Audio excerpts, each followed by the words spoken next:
Deus chama a gente pra um momento novo, de caminhar junto com seu povo. É hora de transformar. Olá, povo de Deus, que bom a gente estar reunidos novamente aqui no nosso programa Um Coração para Amar pela TVU.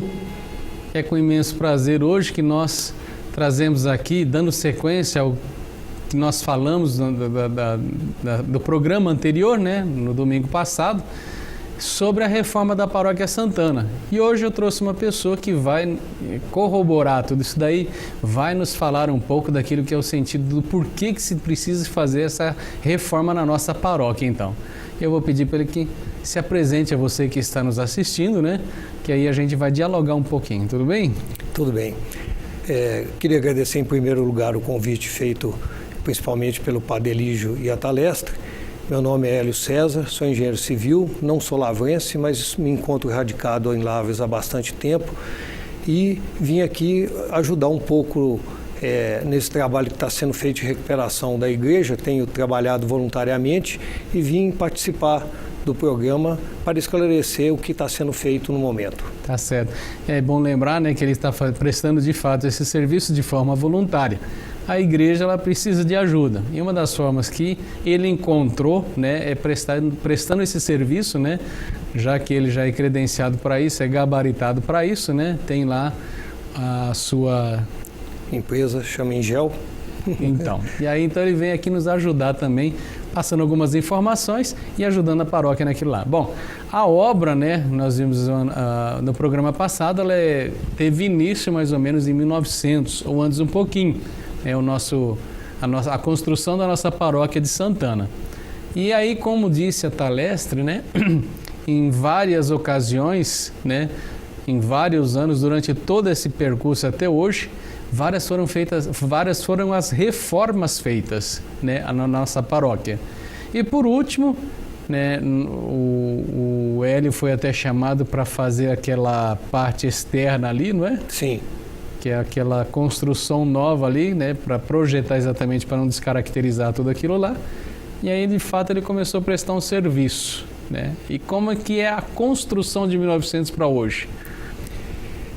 Eu tinha dito anteriormente que a igreja, aquele prédio, é uma obra-prima de engenharia. Uhum. Inclusive de arquitetura também, é uma bela arquitetura, mas como engenharia, e eu como engenheiro admiro principalmente esse fator. O trabalho começou a partir de uma pequena ampliação da igreja, fazendo uma cozinha e uma área de atendimento para quermesses e coisas dessa natureza. Aproveitando a equipe que estava envolvida nessa questão, a gente percebeu que precisava de algumas reformas da igreja. A gente viu que o revestimento da igreja, o reboco, não se encontrava em boas condições. Uhum. E pensamos que pequenas intervenções resolveriam todo o problema. Infelizmente, nós nos deparamos com um problema bem superior ao imaginado inicialmente.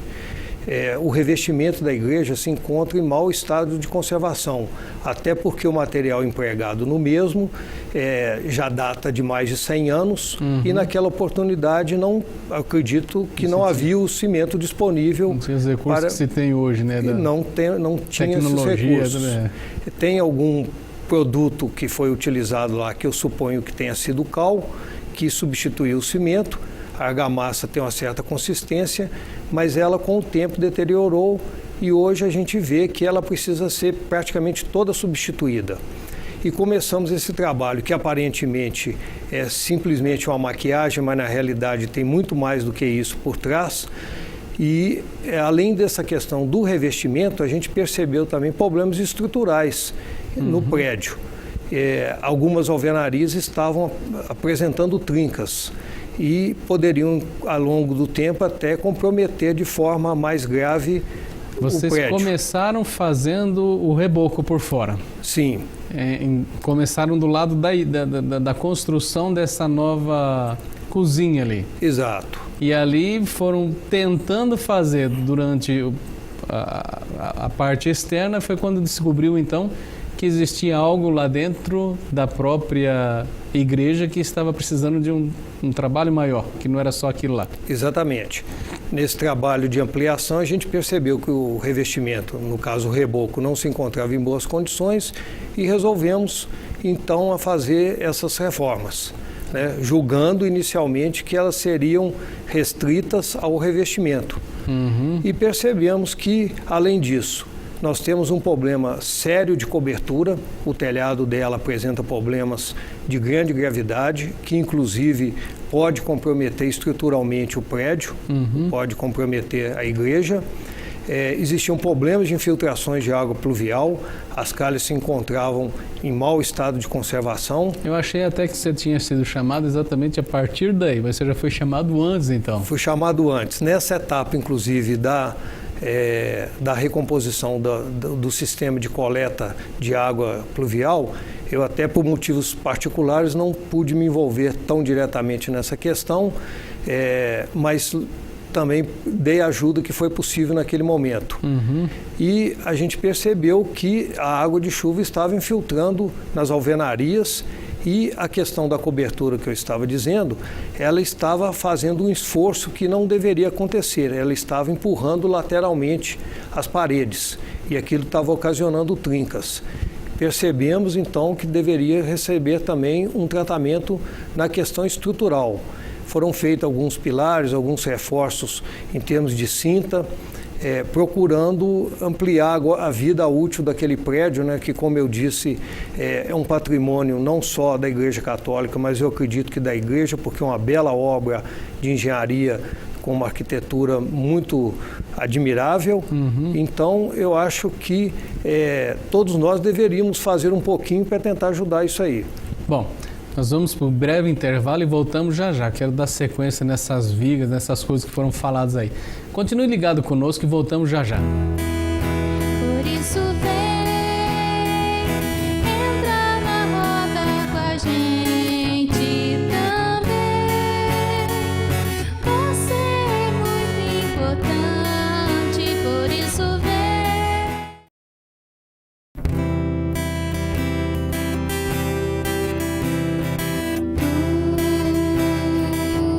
Minhas mãos solicitas,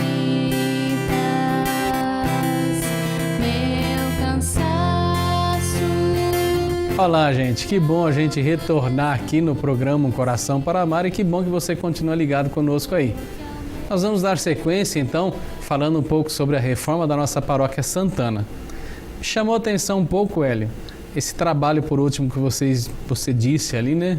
Que a estrutura do telhado parece que faz com que a parede, né, da igreja acaba cedendo um pouco. Me explica melhor um pouco isso daí, que eu não consegui entender direito, não. Sim. A estrutura do telhado em madeira, ela foi comprometida, até em outra oportunidade foi feita uma reforma há alguns anos atrás e foi um trabalho paliativo. E esse trabalho ainda permitiu um deslocamento lateral dessa estrutura de madeira que recebe as telhas. Anteriormente, inclusive, o telhado ele tinha um avanço. Sim. Ele tinha um beiral. E esse beiral foi abolido e criou-se paredes laterais, que a gente chama de platibanda. E em virtude desse mau estado de conservação do engradamento do telhado, ele passou a fazer um esforço sobre essas paredes, havendo um deslocamento lateral. Isso ocasionou algumas trincas. O que a gente tem que fazer, no momento, é um reforço estrutural nessas alvenarias que são chamadas de platibanda e posteriormente fazer uma recomposição do telhado. Isso nós só vamos conseguir avaliar exatamente o que tem que ser feito, quantas peças deverão ser substituídas a partir do momento que a gente se envolver realmente nessa tarefa. Hoje não tem como avaliar o custo por exemplo, de uma obra desse porte. A gente pode se deparar com engradamento em péssimo estado de conservação, que pode vir a ser substituído quase que totalmente, ou quem sabe alguns reparos poderiam resolver essa questão. O certo é que essas obras se fazem necessárias com a maior brevidade de tempo possível para evitar gastos maiores no futuro e comprometimento do prédio e dos seus diversos elementos. Bom, nós estamos no domingo agora, né? E eu fiquei sabendo que parece que durante essa semana você subiu na torre lá para dar uma avaliada também e olhar o telhado lá de cima. Como é que foi isso? Subi por dois motivos. O primeiro como engenheiro e o segundo para apreciar uma situação que poucas pessoas tiveram o privilégio de ter. Lá realmente é uma obra admirável. Ela é toda em alvenaria, ela não tem concreto armado, então não existe esforço de tração. Todo o esforço ali não poderia acontecer porque senão comprometeria o prédio. E aparentemente, olhando o prédio por cima, a gente acha até que o telhado está em bom estado de conservação, mas isso é uma ideia muito falsa.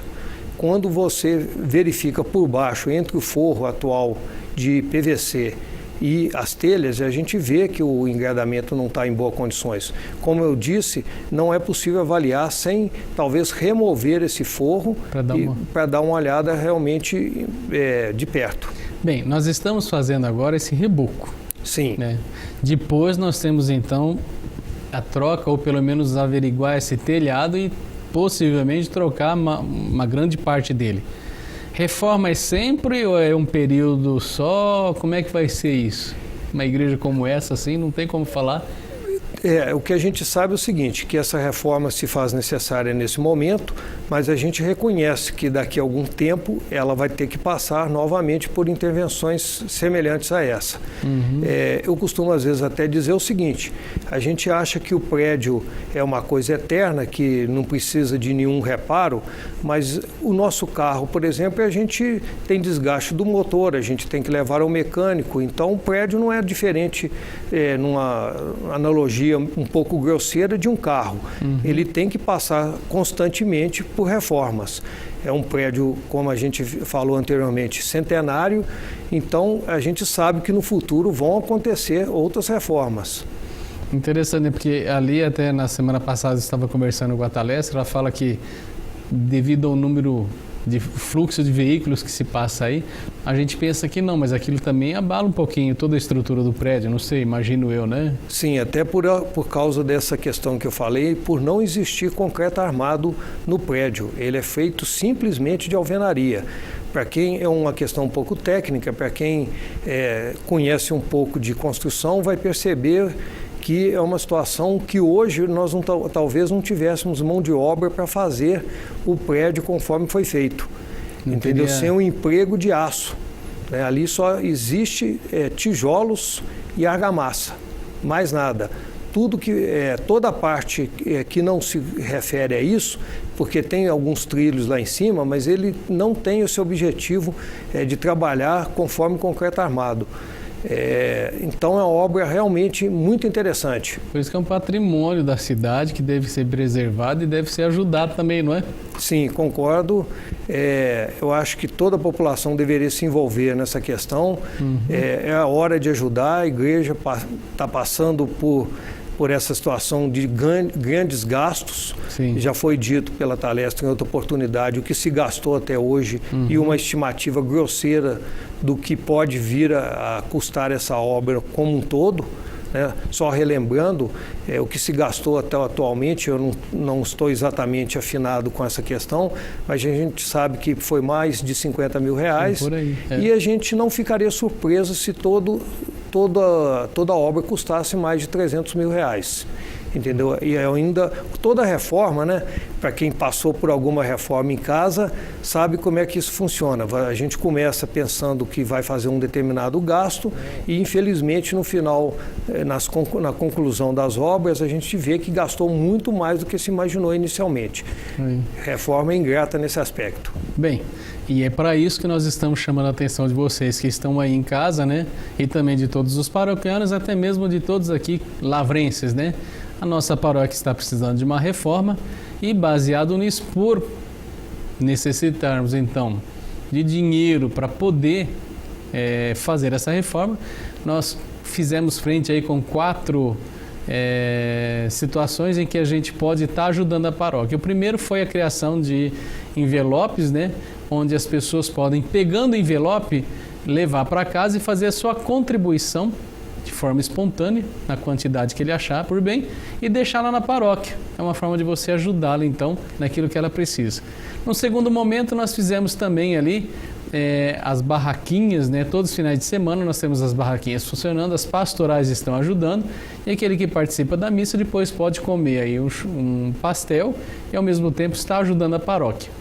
Também no dia 5 de dezembro nós temos o chá de Santana. Toda essa renda vai ser em prol da reforma. E por fim nós temos o livro Ouro. São 4 pessoas que estão aí encarregadas de pegar valores e incluir ali, que é a Tânia Nepomuceno, o Dr. Neto, né, Rodartino Neto. Tem também o Adão Cabeleireiro e a Talestre. São as 4 pessoas autorizadas, não outras pessoas, né, para ajudar também.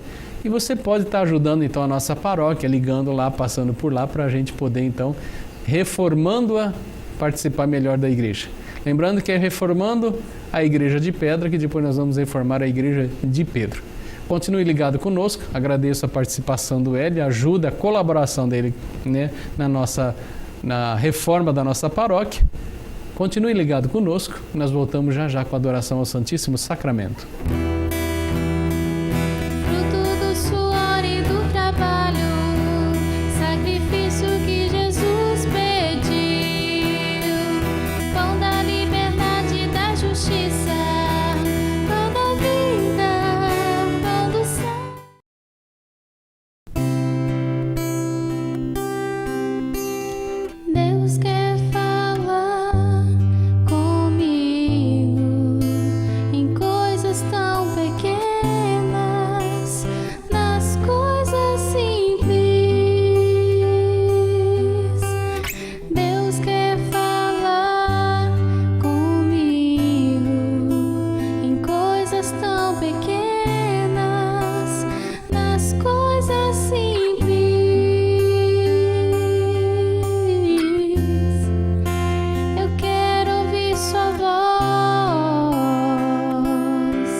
Graças e louvores se deem a todo momento ao Santíssimo e Diviníssimo Sacramento. Graças e louvores se deem a todo momento ao Santíssimo e Diviníssimo Sacramento. Jesus, manso e humilde de coração, fazei o nosso coração semelhante ao vosso. Mais uma vez, Senhor, estamos diante da vossa presença eucarística. E nesta ação de graça, nós queremos de fato render homenagem, agradecer-vos a vossa presença em nosso meio. Queremos de fato ter um coração adorador, abrasador. E nesse momento, Senhor, nós queremos que entre em nossa casa, que entre em nossa vida, que entrem em todos os estabelecimentos comerciais, que entre lá no hospital, também no presídio. Venha, Senhor, fazer parte da nossa vida. Nós que fazemos parte do vosso mundo, da vossa vida, queremos de fato trazer a vossa presença em nosso meio. em nosso lar, nas famílias, em nossas comunidades, em nossa cidade.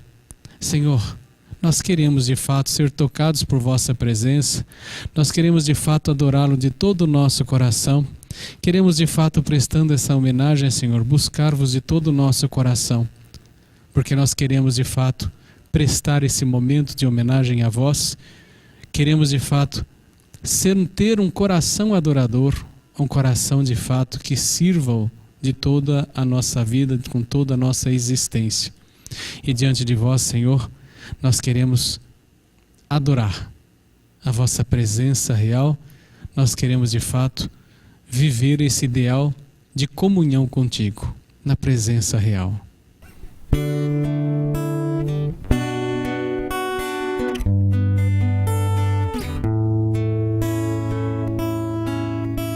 Presença real na hóstia santa, presença real de Cristo Jesus,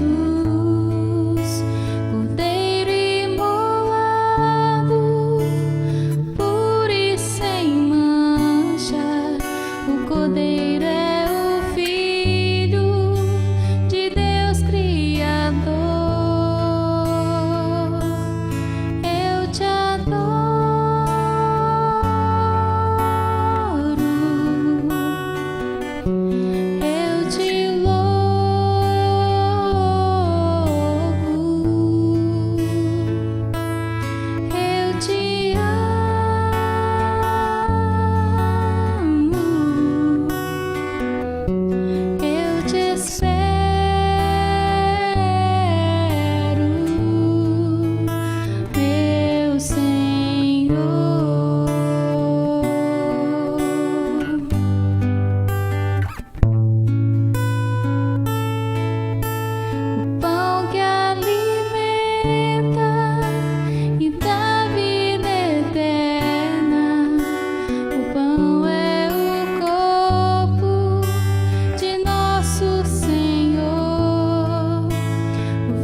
Diante da vossa presença, que nós queremos agora apresentar, Senhor, as nossas necessidades. Te pedimos que entre nessa família, nessa casa, cure as pessoas que estão enfermas, estão acamadas, pessoas que sofrem de depressão. Reconcilie, Senhor, casais, família, filhos, pais, para que tenham um amor um pelo outro, que levando a uma conversão, vivam o vosso ideal, uma comunhão perfeita e sublime, e a paz entre nessa família, nesse lar. Senhor, toca o coração de todas as pessoas, para que de fato abracem a vocação, ao amor, à doação de um pelo outro. Nós te pedimos também, Senhor, que entre nos hospitais, e que ali, Senhor, opere as curas que são necessárias, e alivie o sofrimento de todos aqueles que sofrem. Esteja com cada médico, enfermeiro, pessoas que ali trabalham, para que eles sejam luz àquelas que sofrem. Que a paz reine no coração dessas pessoas e que a cura aconteça, não somente aquele que de fato está enfermo fisicamente, mas também aqueles que prestam o serviço, que sentam a recompensa do vosso amor, Senhor, da vossa presença. Te pedimos também a vossa presença nos hospitais, aliás, no presídio, Senhor. Liberte o coração daquelas pessoas que ali estão, que eles sintam a liberdade de amar e de serem amados por vós, e que apesar da cela, eles estão livres no vosso amor e por vós. Acompanhai a família de cada um desses que estão presos e curai o Senhor de todos os males. Também te pedimos a todas aquelas pessoas que nesse momento estão trabalhando, sejam iluminadas e fortalecidas e tenham a paz no coração. Aliviem o coração dessas pessoas e suas famílias também. Pedimos por nossos patrocinadores, por aqueles que de fato ajudam e colaboram na nossa igreja. Pedimos pelo Hélio, sua família também, ele que presta seu serviço, e além de todos eles, toda a comunidade aqui da Paróquia Santana e toda a comunidade lavrense, que de fato, de alguma forma, ajudam na restauração e na reforma da nossa paróquia. Senhor, olhai por todos eles e abençoai a todos, porque é sublime demais estar na vossa presença e vos adorar, meu Senhor e meu Deus. Tão sublime sacramento, adoremos neste altar, pois o antigo testamento deu ao novo seu lugar.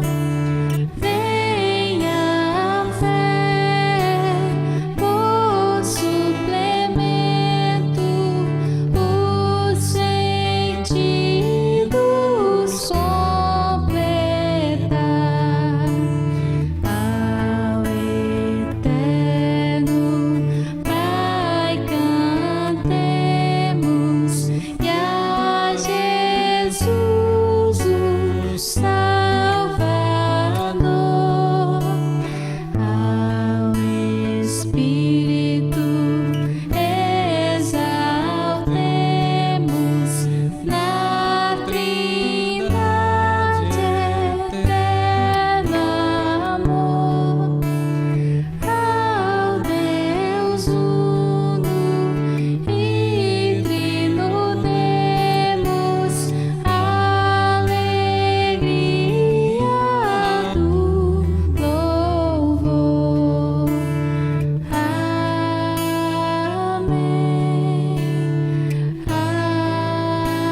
Amém. Que a vossa bênção, Senhor, desça sobre todos os corações, todas as pessoas que de fato estão aí diante da vossa presença. Que a vossa bênção, Senhor, atinja o coração de todos aqueles que ajudam na reforma da Paróquia Santana, daqueles que contribuem. Que a vossa bênção, Senhor, atinja todos aqueles que estão enfermos, necessitados do vosso amor, pela causa que eles sofrem agora, e alivie o seu coração. Por a vossa bênção também, Senhor, vai por toda a comunidade e por toda a cidade de Lavras, pedindo a todas as famílias, a todas as pessoas. É isso que nós queremos agora, Senhor.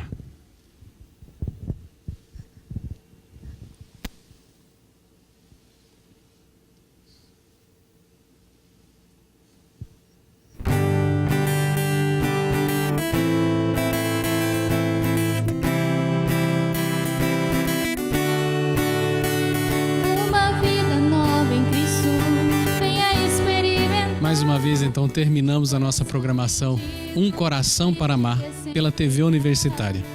Semana que vem a gente se encontra novamente por aqui, mas continue ligado na nossa programação pela TVU.